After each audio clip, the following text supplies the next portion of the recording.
ಈ ಕ್ಷಣದಲ್ಲಿ ನಿಮ್ಮ ಮನಸ್ಸನ್ನು ಸ್ವಲ್ಪ ನಿಶ್ಶಬ್ದ ಮಾಡಿಕೊಳ್ಳಿ.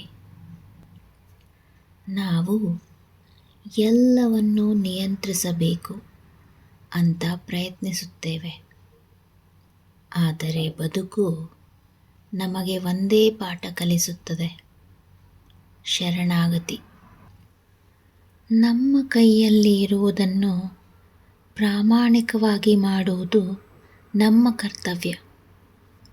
ಉಳಿದುದನ್ನು ದೇವರ ಕೈಗೆ ಬಿಡೋದು ನಮ್ಮ ಶಾಂತಿ. ಯಾಕೆಂದರೆ ನಾವು ನೋಡೋ ದಾರಿ ಸೀಮಿತ, ದೇವರು ನೋಡೋ ದಾರಿ ಸಂಪೂರ್ಣ. ಇಂದು ದೇವರ ಕೈಯಲ್ಲಿ ನಿಮ್ಮ ಭಾರವನ್ನು ಇಡಿ. ಶಾಂತಿ ನಿಧಾನವಾಗಿ ಹೃದಯಕ್ಕೆ ಇಳಿಯುತ್ತದೆ.